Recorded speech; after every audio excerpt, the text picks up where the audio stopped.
કેમ છો મિત્રો? હું નીરવ પટેલ આપનું હાર્દિક સ્વાગત કરું છું. મિત્રો, તમને ખબર જ હશે કે એસએમસીની જે ભરતી છે એની અંદર જે એનો સિલેબસ છે એમાં જીપીએમસી એક્ટ પૂછાવાનું છે, બરાબર? આ જીપીએમસી એક્ટ પૂછાવાનું છે અને તમે આ એક્ટ વાંચવા જશો તો તમને થોડું હાર્ડ લાગશે, અને એને કારણે થઈને જ નિત્યમ લાઈવ આપની માટે જે જીપીએમસી એક્ટની જે સિરીઝ છે એ લાવી રહ્યું છે. એકદમ સરળ ભાષામાં તમારી સામે હું પ્રસ્તુત કરું છું. જે મિત્રોને ખબર ના પડતી હોય એ કમેન્ટમાં જણાવી શકે છે, બરાબર?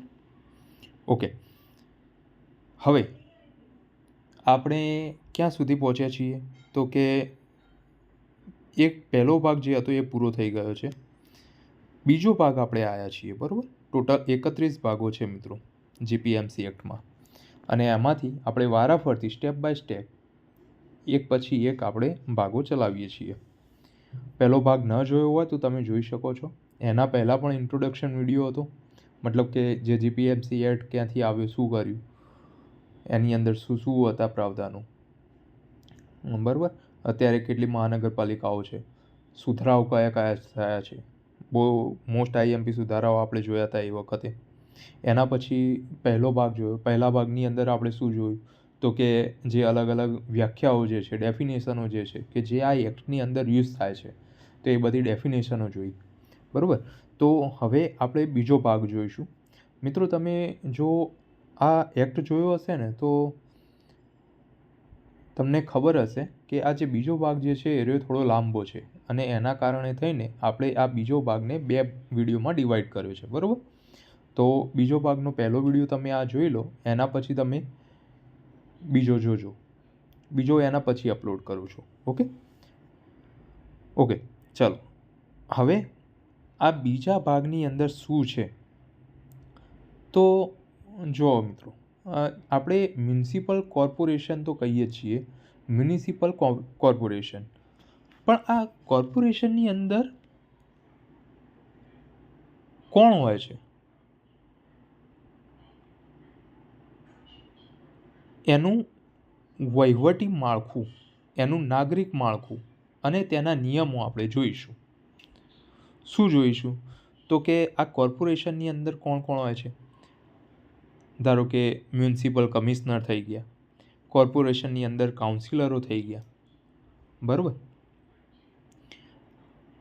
તો આ રીતે આપણે કોર્પોરેશનનું નાગરિક માળખું અને એનું વહીવટી માળખું પણ જોઈશું.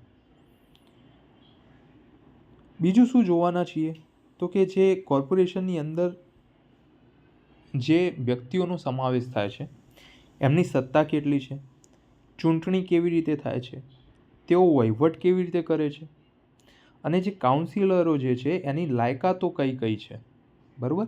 લાયકાતો અને ગેરલાયકાતો આ પણ આપણે જોવાના છીએ. ઓકે, ચલો. કાઉન્સિલર કોને કહીશું મિત્રો? હમણાં જ મ્યુનિસિપલ કોર્પોરેશન, હા, એની ચૂંટણી થઈ ગઈ, બધાને ખબર જ હશે. તો આની અંદર, આ ચૂંટણીની અંદર જે વ્યક્તિઓ ચૂંટાયેલા હોય તો એ વ્યક્તિઓ કાઉન્સિલર બને છે, અને કાઉન્સિલર બનીને કોર્પોરેશનમાં પોતાનું સ્થાન મેળવે છે. કોર્પોરેશનની જે સીટો હોય એ કાઉન્સિલરોથી ભરાયેલી હોય.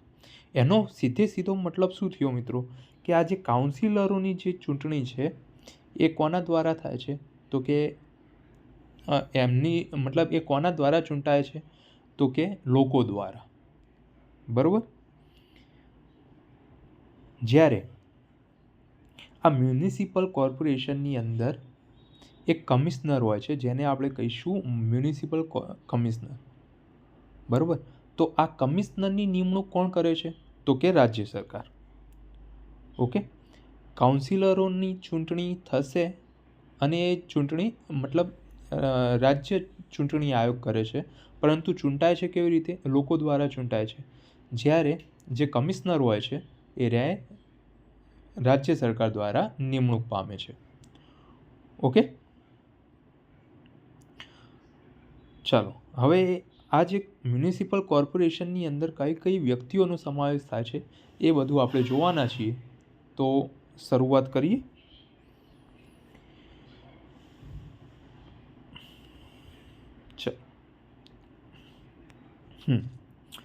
મ્યુનિસિપલ કોર્પોરેશન એની અંદર કયા કયા સત્તા મંડળોનો સમાવેશ થાય છે? તો કે એક તો કોર્પોરેશન હોય છે. કોર્પોરેશન આપણે વાત કરી દીધી કે કાઉન્સિલરોનું બનેલું હોય. કાઉન્સિલરોની આપણે ચૂંટીએ છીએ કાઉન્સિલરોને, બરાબર. પોતપોતાના જે વિસ્તારમાંથી જે વોર્ડ હોય છે એ વોર્ડ પ્રમાણે કાઉન્સિલરોની ચૂંટણી થાય છે. બધાને ખબર જ હશે, હમણાં ચૂંટણી થઈ ગઈ છે, બરાબર. એના સિવાય બીજું શું હોય? તો કે એક સ્ટેન્ડિંગ કમિટી હોય. આ સ્ટેન્ડિંગ કમિટી કેવી રીતે બને? તો કે આ જે કાઉન્સિલરો હોય એ રહ્યા જ પોતાનામાંથી એક કમિટી બનાવે અને એનું નામ આપે સ્ટેન્ડિંગ કમિટી, બરાબર. આગળ આવશે જ આપણે જોઈશું આગળ સ્ટેન્ડિંગ કમિટી શું શું કામ કરે છે બધું આવશે. ચાલો, એના પછી મ્યુનિસિપલ કમિશનર હોય છે. આની પણ વાત આપણે થઈ ગઈ. મ્યુનિસિપલ કમિશનર હોય છે એક. હા, એના પછી હોય છે ટ્રાન્સપોર્ટ કમિટી, બરાબર. તો સિટીની અંદર જે વાહન વ્યવહાર થતો હોય એ વાહન વ્યવહાર માટેની એક સ્પેશિયલ કમિટી હોય છે, એને આપણે કહીશું ટ્રાન્સપોર્ટ કમિટી. અને એ ટ્રાન્સપોર્ટ કમિટીના જે અધ્યક્ષ હોય છે એને આપણે કહીશું ટ્રાન્સપોર્ટ મેનેજર.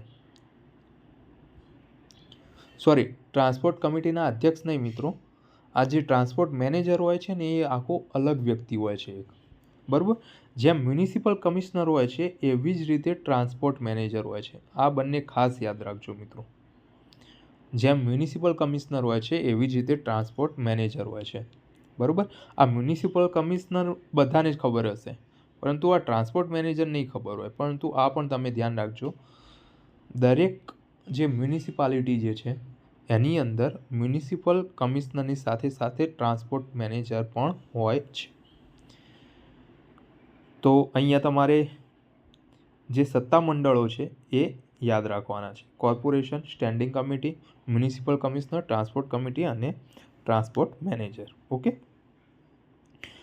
હવે એમની વિશેષ ફરજો છે અને એ ફરજો ક્યાંથી લીધેલી છે? તો કે બોમ્બે પ્રાઇમરી એજ્યુકેશન એક્ટ 1947માંથી લીધેલી છે.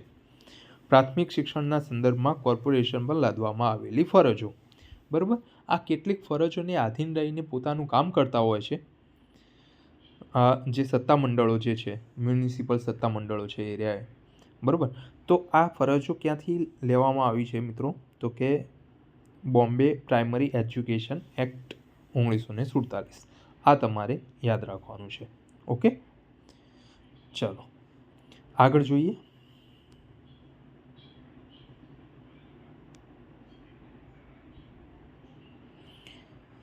હવે જુઓ, આ જે કાઉન્સિલરો જે છે એની ચૂંટણીને આપણે કહીશું સામાન્ય ચૂંટણી, બરાબર. તો એ સામાન્ય ચૂંટણીના સંજોગો ક્યારે ઊભા થાય?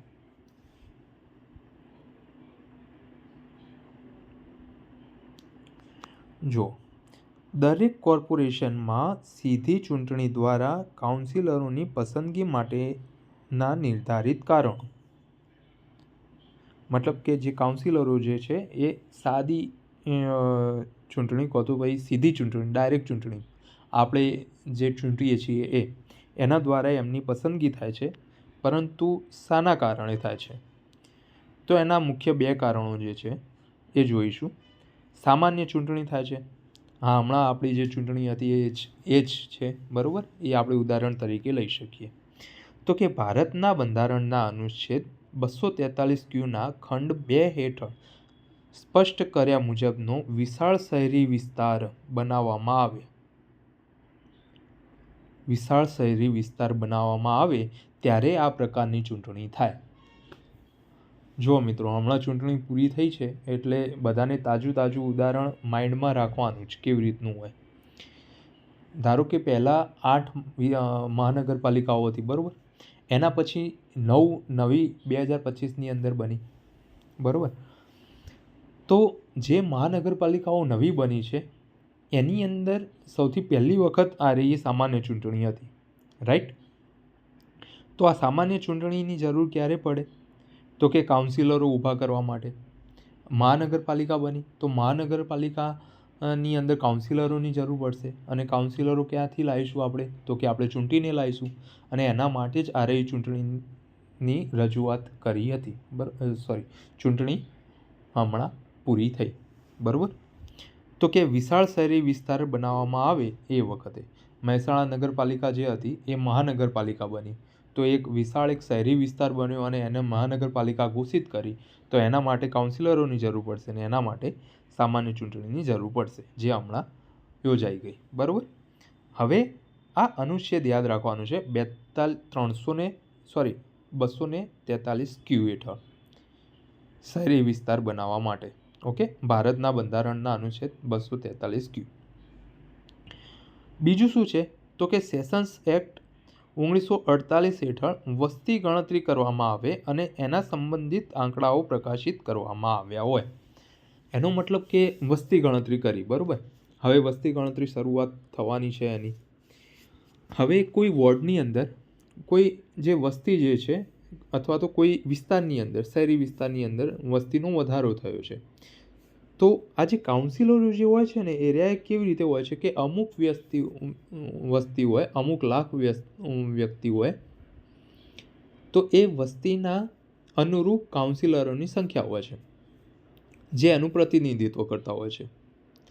બરાબર. હવે વસ્તીની અંદર વધારો થયો તો એ પ્રમાણે કાઉન્સિલરો પણ વધારે જોશે. તો એ નવા કાઉન્સિલરોની ચૂંટણી કરવા માટે પણ આ સામાન્ય ચૂંટણીની જરૂર પડશે. મતલબ કે હમણાં જે ચૂંટણી થઈ ગઈ એવી ચૂંટણીની જરૂર પડે, આયોજન કરવું પડે. બરાબર. તો અહીંયાથી તમને એક આઈડિયા આવી ગયો હશે કે ચૂંટણીની ક્યારે જરૂર પડશે. જ્યારે કાઉન્સિલરોની સંખ્યામાં વધારો કરવામાં આવે ત્યારે, અથવા તો વિશાળ શહેરી વિસ્તાર અથવા તો મ્યુનિસિપલ જે છે નગરપાલિકા, મહાનગરપાલિકા, મ્યુનિસિપલ કોર્પોરેશન બનાવવામાં આવે ત્યારે કાઉન્સિલરોની પસંદગી કરવા માટે ચૂંટણીની જરૂર પડે છે. ઓકે, ચાલો આગળ જોઈએ. હવે જવાબદારીઓની વહેંચણી છે.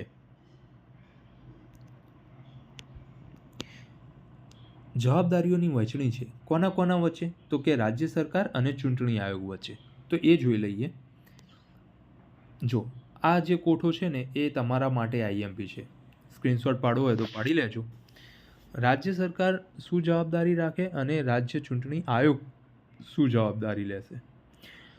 તો સૌથી પહેલાં આપણે રાજ્ય સરકારની અંદર જોઈ લઈએ. તો કે શહેરને કેટલા વોર્ડમાં વિભાજિત કરવા તેની સંખ્યા કોણ નક્કી કરે? તો કે રાજ્ય સરકાર નક્કી કરે. બરાબર. તમે પણ આ ચૂંટણીની અંદર મતદાન કર્યું હશે. તો કે તમારું જે શહેર છે એમાં તમારો વોર્ડ કયો છે? બરાબર. તો એ સિટીની અંદર એ વોર્ડને વિભાજિત કરવા એ રાજ્ય સરકારનું જવાબદારી છે.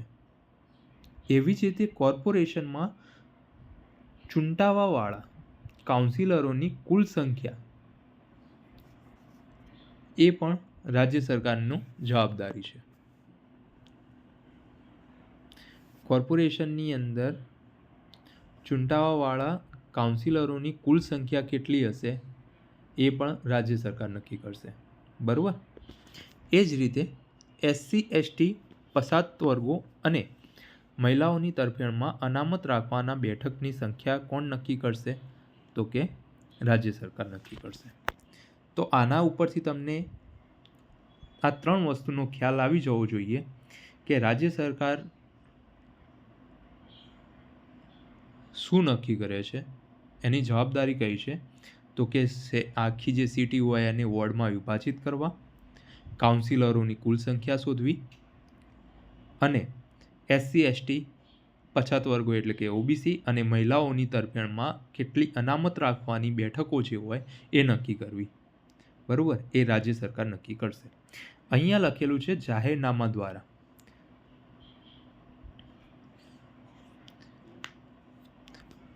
કોને કહીશું જાહેરનામા દ્વારા? જાહેરનામું કોને કહીશું મિત્રો? તો જે રાજ્ય સરકાર ઓફિશિયલ ગેઝેટથી પ્રસિદ્ધ કરે છે એવું જાહેરનામું એટલે કે જે આમ પબ્લિક છે, આમ જનતા છે, એને ખબર પડે એ રીતે રાજ્ય સરકાર ઉત્તરોત્તર જાહેરનામા પ્રસિદ્ધ કરતી હોય છે અને એની અંદર એ પ્રસિદ્ધ કરે છે કે અનામત રાખવાની બેઠકોની સંખ્યા કેટલી હોવી જોઈએ. બરાબર. એવી જ રીતે રાજ્ય ચૂંટણી આયોગ છે એની જવાબદારી શું છે?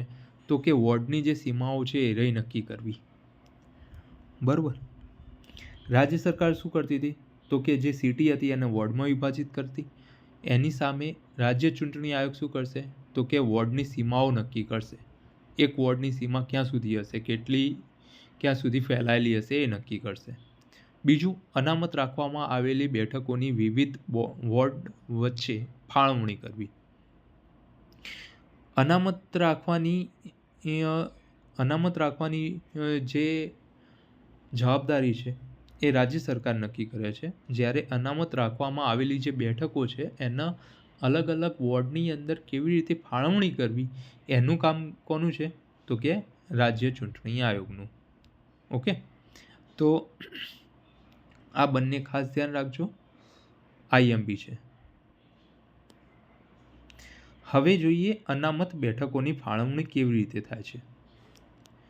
તો પછાત વર્ગો જે છે એ પછાત વર્ગો માટે ઓબીસી મતલબ કે એક અધર બેકવર્ડ ક્લાસ, બરાબર. તો એના માટે સીધી ચૂંટણી દ્વારા ભરવાની કુલ બેઠકોના 1/10 બેઠકો પછાત વર્ગોના વ્યક્તિઓ માટે હોય છે. ઓબીસી માટે કેટલા છે? તો કે 10%. ઓકે, આ 10% કયા સુધારાથી લાગુ કર્યા હતા એ તમારે જણાવવાનું છે. આપણે પહેલાં જોઈ ગયા છીએ. ઓકે, ચાલો. એના પછી વર્ગ આધારિત મહિલા અનામત, એટલે કે અનામત બેઠકોમાંથી એસસી, એસટી અને ઓબીસીના વર્ગો જે છે એમને અડધા ભાગની બેઠકો તે જ વર્ગની મહિલાઓને મળે. મતલબ કે એસસી એસટીના જે ભાઈઓ છે એ ભાઈઓ અને બહેનો, મતલબ કે કુલ ટોટલ સંખ્યામાંથી એ જ વર્ગમાંથી 50% બહેનોને મળે. બરાબર, એની જોગવાઈ છે.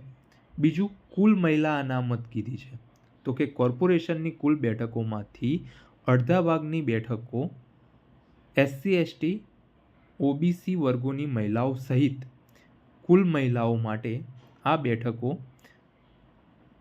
રોટેશન દ્વારા ફાળવવામાં આવે છે. બરાબર.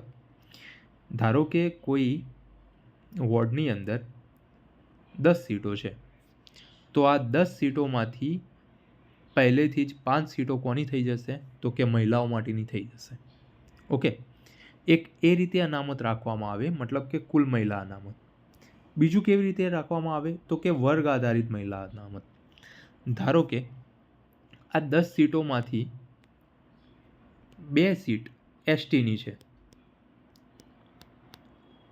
તો આ 2 સીટમાંથી 1 સીટ તો કોની હશે? તો કે મહિલાની હશે. બરાબર. તો આ વર્ગ આધારિત મહિલા અનામત પણ 50% હોય છે અને કુલ મહિલા અનામત પણ 50% હોય છે, મતલબ કે અડધી, હાફ. હવે આ પહેલાં 33% હતી અને એના પછી 50% કરી છે. તો એ કયા સુધારાથી કરી છે એ પણ તમારે જણાવવાનું છે. આપણે પહેલાં જોઈ ગયા છીએ. બરાબર. જો તમને આ બધી ખબર ના હોય તો પહેલાં આગળનો વિડીયો તમે જોઈ શકો છો, જેની અંદર આપણે સુધારા જોયા છે. ઓકે, બસ આપણે જે ચર્ચા કરી એ જ અહીંયા બાજુમાં ગ્રાફમાં આપેલી છે કે પછાત વર્ગો જે છે એના માટે કેટલી અનામત છે? તો કે 10%, 1/10. મહિલાઓ માટે છે 1/2. કુલ મહિલાઓ માટે 1/2. બરાબર. જો આ કુલ મહિલાઓની જે છે ને એની અંદર આ જે મહિલાઓ માટેની છે એ કેવી છે? તો કે વર્ગ આધારિત મહિલા અનામત છે. ઓકે, સામાન્ય બેઠકોની જે છે એ રહીએ અડધી. ઓકે, તો આ રીતે તમારે જે અનામત બેઠકોની ફાળવણી છે એ યાદ રાખવાની છે. બરાબર. આ અનામત બેઠકોની ફાળવણી કોણ નક્કી કરતું હતું મિત્રો? અહીંયા તમારો જવાબ મળશે અનામત બેઠકોની સંખ્યા કોણ નક્કી કરે? તો કે રાજ્ય સરકાર. જ્યારે અનામત બેઠકોની વિવિધ વોર્ડ વચ્ચે ફાળવણી કોણ કરે? તો કે ઇલેક્શન કમિશન, રાજ્ય ચૂંટણી આયોગ. ચાલો આગળ જોઈએ. હવે જોઈએ આઈએમપી છે આર્યો મુદ્દો, કોર્પોરેશનનો કાર્યકાળ અને એનું વિસર્જન. જો જે કોર્પોરેશન જે હોય છે, મતલબ કે હમણાં જે ચૂંટણી થઈ છે મહાનગરપાલિકાઓ, નગરપાલિકાઓ, એ બધી, તો એનો કાર્યકાળ કેટલો હશે? તો કે 5 વર્ષનો હશે. અહીંયાથી લઈને 5 વર્ષ સુધીનો કાર્યકાળ હોય છે. અને ક્યારથી હશે? તો કે જ્યારે કોર્પોરેશનની પ્રથમ બેઠક મળે ત્યારથી હોય છે. બરાબર, આ પણ એક્ઝામમાં પૂછાઈ શકે તેવું છે. એક તો કોર્પોરેશનનો જે સમયગાળો જે છે એ કેટલા વર્ષનો? 5 વર્ષનો. ક્યારથી ગણાશે? તો કે જ્યારે ફર્સ્ટ મીટિંગ થાય ત્યારે, મતલબ કે પહેલી વખત જ્યારે બેઠક બોલાવવામાં આવે એના પછીથી 5 વર્ષનો સમયગાળો એ કોર્પોરેશનનો સમયગાળો ગણાશે. ઓકે. હવે કોઈ કોર્પોરેશન છે અને એ 5 વર્ષ સુધી ચાલતું નથી, મતલબ કે વચ્ચેથી એનું વિસર્જન થઈ જાય છે, તો શું થશે? તો કે નવા કોર્પોરેશન માટેની ચૂંટણી કરવામાં આવશે. આ કોર્પોરેશનનો મતલબ તો તમે સમજો છો ને?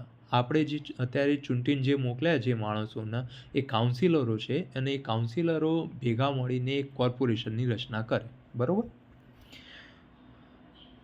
ઓકે. તો કોર્પોરેશન 5 વર્ષ સુધી ના ચાલે અને 2.5 વર્ષે એનું વિસર્જન થઈ જાય, તો શું થાય? તો કે ફરીથી ચૂંટણી થાય અને નવેસરથી જે કોર્પોરેશન રચાય એ જે આગળનું કોર્પોરેશન 5 વર્ષ સુધી ચાલવાનું હતું ત્યાં સુધી એ ચાલશે. બરાબર? મતલબ કે ધારો કે 1 વર્ષથી લઈને 2.5 વર્ષે જે કોર્પોરેશન હતું એ 2.5 વર્ષ પછી વિસર્જન થઈ ગયું. બરાબર? તો એના પછી શું થશે? તો કે નવું રચાયેલું જે કોર્પોરેશન હોય, નવી ચૂંટણી થાય, અને એ જે કોર્પોરેશન છે એ કોર્પોરેશનનો સમયગાળો કેટલો રહેશે? તો કે બીજા 2.5 વર્ષ જેટલો રહેશે. ઓકે. એના ફરીથી 5 વર્ષ આપવામાં નહીં આવે.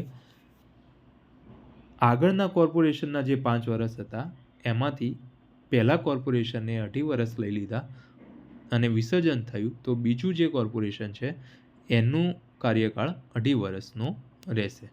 ઓકે.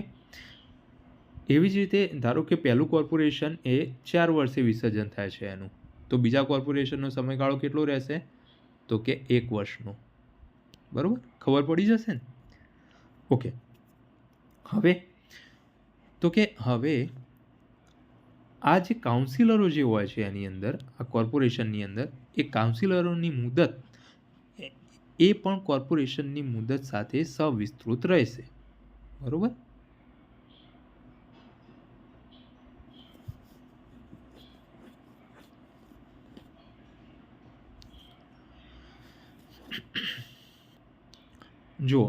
જો મુદત થતાં પહેલાં વિસર્જન થાય તો નવેસરથી રચાયેલું કોર્પોરેશન માત્ર તે સમયગાળાના બાકીના સમય માટે જ ચાલુ રહેશે અને એની સાથે સાથે કાઉન્સિલરોની મુદત પણ કોર્પોરેશનની મુદત સાથે સવિસ્તૃત રહેશે. ઓકે. ચાલો આગળ જોઈએ.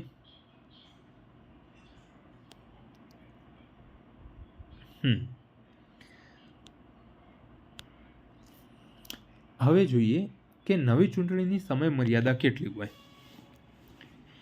હવે ચૂંટણી ક્યારે કરવાની જરૂર પડે?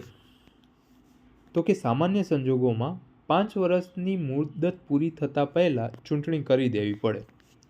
બરાબર? આગળનું કોર્પોરેશન ચાલતું હોય અને એના 5 વર્ષ માટેનું હોય, એ તો આપણને ખબર પડી ગઈ. તો આ 5 વર્ષ પૂરા થાય એના પહેલાં એ નવા કોર્પોરેશન માટેની ચૂંટણી કરી દેવી પડે. જ્યારે વિસર્જન થાય ત્યારે શું થાય? તો કે વિસર્જનની તારીખથી 6 મહિના પૂરા થતાં પહેલાં ચૂંટણી પૂર્ણ કરવી આવશ્યક છે. મતલબ કે કોર્પોરેશન ચાલુ થયું, ચૂંટાયું, બરાબર. ધારો કે કોઈ પણ નગરપાલિકા કે મહાનગરપાલિકા લઈ લો. ધારો કે મહેસાણા નગરપાલિકા લઈ લઈએ, તો કે હમણાં ચૂંટાયેલા કાઉન્સિલરો કોર્પોરેશનની રચના કરશે, બરાબર. અને 4 વર્ષ સુધી એમને કામ કર્યું અને 4 વર્ષ પછી એ કોર્પોરેશનનું વિસર્જન થઈ ગયું, બરાબર. તો એ વિસર્જન થયા પછીના 6 મહિનાની અંદર નવા કોર્પોરેશન માટેની ચૂંટણી પૂર્ણ થઈ જવી જોઈએ, બરાબર. પરંતુ અહીંયા એક શરત આપેલી છે. શરત એ છે કે જ્યાં વિસર્જિત કોર્પોરેશનનો બાકી સમયગાળો 6 મહિના કરતાં ઓછો હોય ત્યાં આવા સમયગાળા માટે કોર્પોરેશનની રચના કરવા માટે કોઈ ચૂંટણી યોજી શકાશે નહીં. ચૂંટણીની જરૂર ક્યારે નહીં પડે? જ્યારે મહેસાણા નગરપાલિકાનું જ ઉદાહરણ લઈ લો. કોર્પોરેશનની જે મુદત હતી 5 વર્ષની હોય, 5 વર્ષ પૂરા થવામાં ખાલી ને ખાલી 3 મહિના બાકી હોય અને કોર્પોરેશનનું વિસર્જન થઈ જાય તો ફરીથી ચૂંટણી કરવાની જરૂર રહેતી નથી. ઓકે, આખો 5 વર્ષનો સમયગાળો પૂર્ણ થાય એના પછી નવેસરથી ચૂંટણી થશે અને નવું કોર્પોરેશનની શરૂઆત થશે, બરાબર. એટલે કે આ જે 3 મહિનાનો સમયગાળો બાકી હતો એની અંદર ચૂંટણી થશે અને નવા કોર્પોરેશનની શરૂઆત થશે અને એ નવા કોર્પોરેશનની જે મુદત હશે એ કેટલા વર્ષની ગણાશે? 5 વર્ષની ગણાશે. ચલો, હોદ્દો ખાલી થવો અને વહીવટીદારની નિમણૂક કરવી. હવે જોઈએ કે જે કાઉન્સિલરો જે હોય છે એ પોતાનું રાજીનામું, એમને કોર્પોરેશનમાંથી રાજીનામું આપી દેવું છે કાઉન્સિલરમાંથી. તો એ શું કરશે? તો કે કાઉન્સિલર કમિશનરને લેખિત નોટિસ આપીને રાજીનામું આપી શકશે અને એ નોટિસની તારીખથી જ તેનો હોદ્દો ખાલી ગણાશે, બરાબર. કાઉન્સિલર કોને નોટિસ આપીને રાજીનામું આપી શકે? તો કે કમિશનરને. આ તમારી માટે આઈએમપી છે. કાઉન્સિલર પોતાનો હોદ્દો ખાલી કરવા માટે કોને નોટિસ આપશે?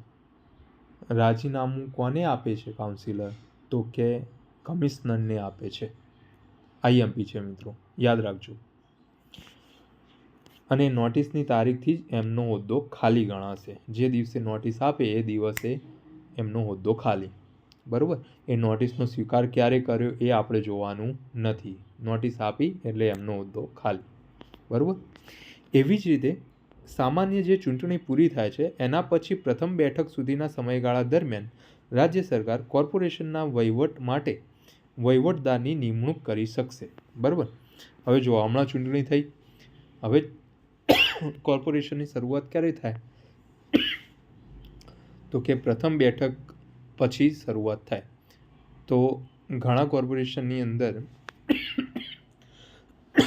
સોરી મિત્રો, ઘણા કોર્પોરેશનની અંદર પ્રથમ બેઠક હજી નહીં બેસાઈ હોય, બરાબર. પ્રથમ બેઠકનું આયોજન નહીં થયું હોય તો ત્યાં સુધી શું કરવાનું? તો કે એના માટે રાજ્ય સરકાર એક વહીવટદારની નિમણૂક કરશે.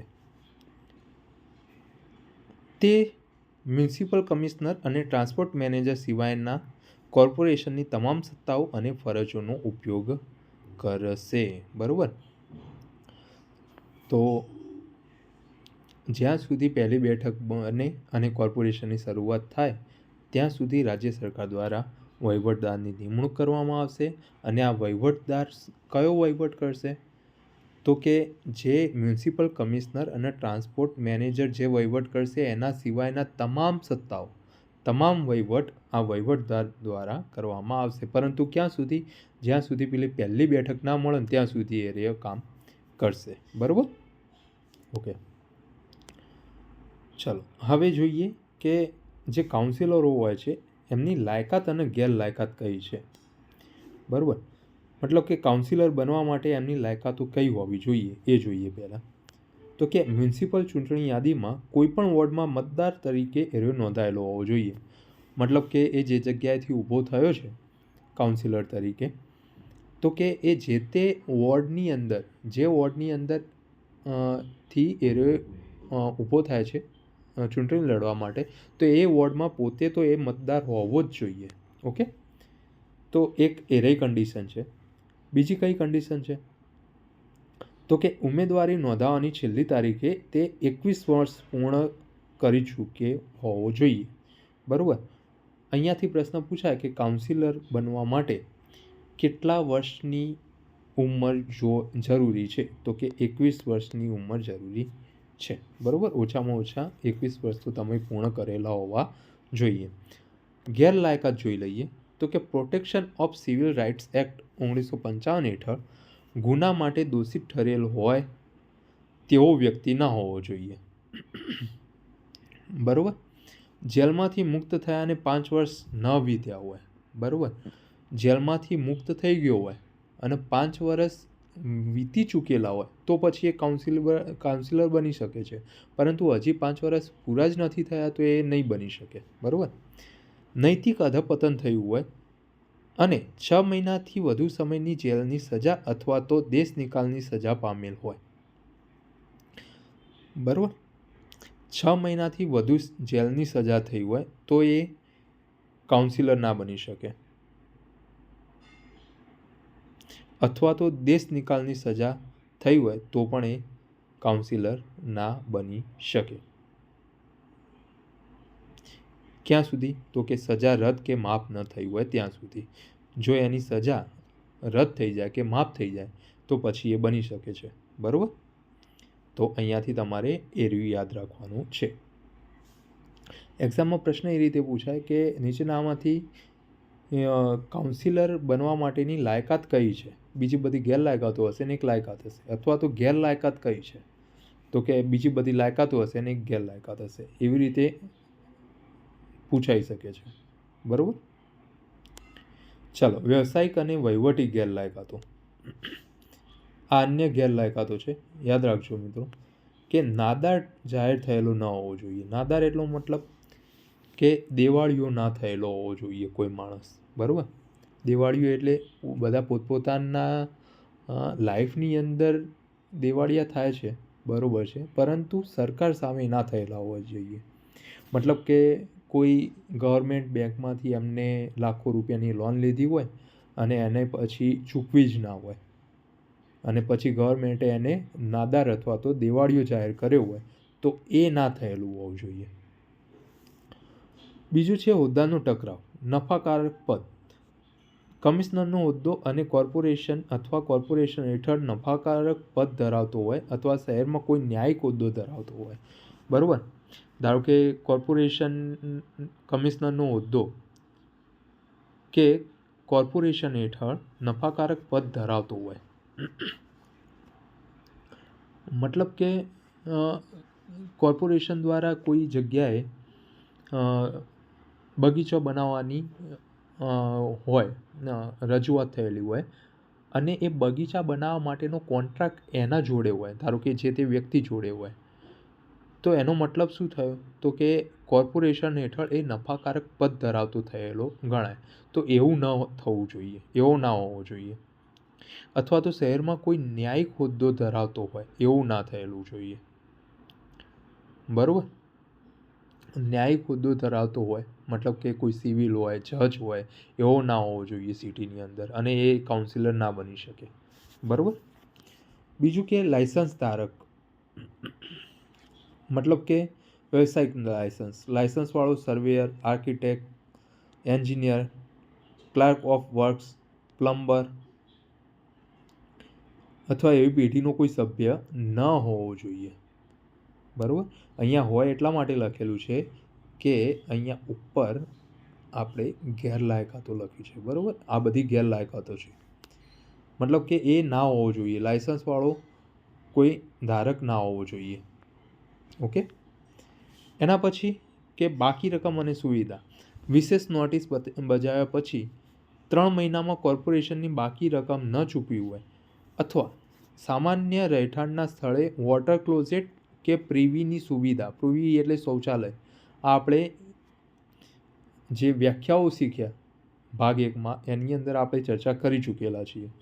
સુવિધા ન હોય એવું ન થવું જોઈએ, બરાબર. મતલબ કે કોઈના ઘરે શૌચાલય નહીં હોય તો એ વ્યક્તિ કાઉન્સિલર નહીં બની શકે, સીધી જ વાત છે.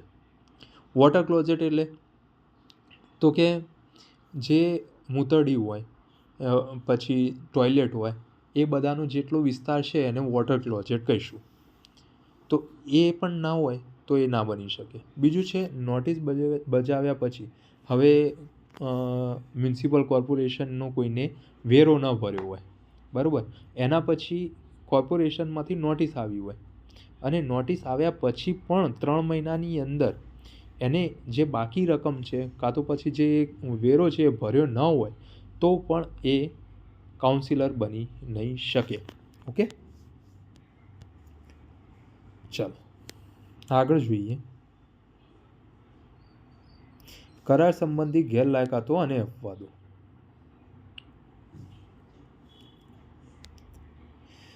પ્રત્યક્ષ કે પરોક્ષ રીતે કોર્પોરેશન સાથેના કોઈપણ કરાર અથવા રોજગારીમાં હિસ્સો કે હિત ધરાવતો હોય તો તે ગેરલાયક ઠરશે. આપણે પહેલાં વાત કરી ચૂકેલા છીએ મિત્રો કે કોર્પોરેશન સાથે કોઈપણ કરાર, કોન્ટ્રાક્ટ હોય, કોર્પોરેશનનું કોઈ કામ પૂરું કરી આપતો હોય, બરાબર, એવો માણસ કે કોર્પોરેશનની અંદર રોજગારીમાં હિસ્સો ધરાવતો હોય તો એ ગેરલાયક ઠરશે. પરંતુ અહીંયા કેટલાક અપવાદ છે. કોણ? તો કે મ્યુનિસિપલ પેન્શન મેળવતી વ્યક્તિ. કોઈ એવી વ્યક્તિ કે જે મ્યુનિસિપલ પેન્શન મેળવે છે, મતલબ કે પહેલાં મ્યુનિસિપલમાં એ કામ કરતો હતો એ માણસ, પછી રિટાયર્ડ થઈ ગયો ને અત્યારે પેન્શન મેળવે છે, તો પછી એ કાઉન્સિલર બની શકે. લીઝ મતલબ કે ભાડાપટ્ટો, જમીનનું વેચાણ, વિનિમય અથવા માત્ર નાણાંની લોન માટેના કરારમાં હિત હોય જેનું, બરાબર. ભાડાપટ્ટા ઉપર એ ભાડેથી કોઈ જમીન આપતો હોય કે કોઈ મકાન રહેઠાણ આપતો હોય, વેચતો હોય, બરાબર, કાં તો પછી માત્ર નાણાંની લોન માટેનો કરાર સાથે જોડાયેલો હોય તો એ કાઉન્સિલર બની શકે છે.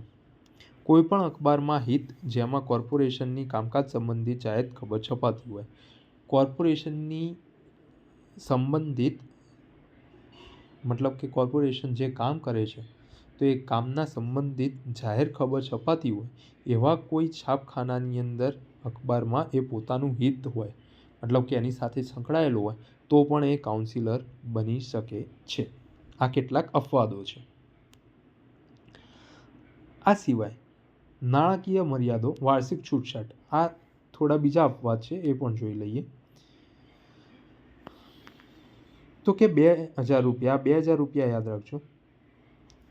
કોર્પોરેશન વતી કમિશનર અથવા ટ્રાન્સપોર્ટ મેનેજરને એવી કોઈપણ વસ્તુના પ્રસંગોપાત વેચાણમાં હિત જેનું મૂલ્ય 57 વર્ષમાં કુલ મળીને 2000 કરતાં વધુ ન હોય એ ધ્યાન રાખવાનું છે, બરાબર. કોઈ મ્યુનિસિપલ કમિશનર છે અથવા તો ટ્રાન્સપોર્ટ મેનેજર સાથે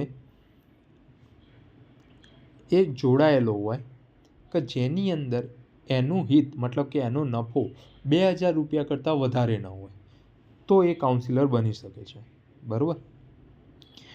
પહેલાં આપણે જોઈ ગયા કે જે મ્યુનિસિપલ કમિશનર હોય અથવા તો કોર્પોરેશન સાથે એ ડાયરેક્ટ જોડાયેલો ના હોવો જોઈએ, મતલબ કે એ કોઈ સ્કીમ બહાર પાડે છે તો એની સાથે એ સંકળાયેલો ન હોવો જોઈએ, આર્થિક રીતે સંકળાયેલો ન હોવો જોઈએ, પોતાનો હિસ્સો ન હોવો જોઈએ, તો એનાથી એ કાઉન્સિલર નહીં બની શકે. પરંતુ અહીંયા એક અપવાદ છે કે જોડાયેલો તો હોય, આર્થિક રીતે પોતાનો હિસ્સો ધરાવતો હોય, પરંતુ એ 2000 રૂપિયા કરતાં વધારે હિસ્સો ના હોવો જોઈએ તો એ બની શકે છે. બીજું શું છે તો કે એક 57 વર્ષમાં કુલ મળીને 500થી વધુ ન હોય તેટલી રકમ માટે કોઈપણ વસ્તુ કોર્પોરેશનનો પ્રસંગોપાત ભાડે આપવાની અથવા કોર્પોરેશન પાસેથી ભાડે લેવી. હવે પહેલાંમાં શું હતું તો કે કોર્પોરેશન સાથે હિસ્સો ના ધરાવતો હોવો જોઈએ. આની અંદર શું છે, કોર્પોરેશનને ભાડે આપવાની અથવા તો ભાડે લેવાની કોઈ વાત હોય અને એની અંદર 1 વર્ષ માટે 500 રૂપિયાથી વધુની રકમ ના હોવી જોઈએ, બરાબર? તો એ કાઉન્સિલર બની શકે છે. આ કેટલાક અપવાદ છે, આ તમારે ધ્યાન રાખવાનું છે. ઓકે, તો ચલો વિડીયો અહીંયા સુધી સીમિત રાખીએ. લાંબો વિડીયો થઈ ગયો છે. બીજો ભાગ આપણે જોતા હતા. હવે આ બીજો ભાગનો બીજો પાર્ટ જે છે એ આપણે પછી જોઈશું. Okay, thank you.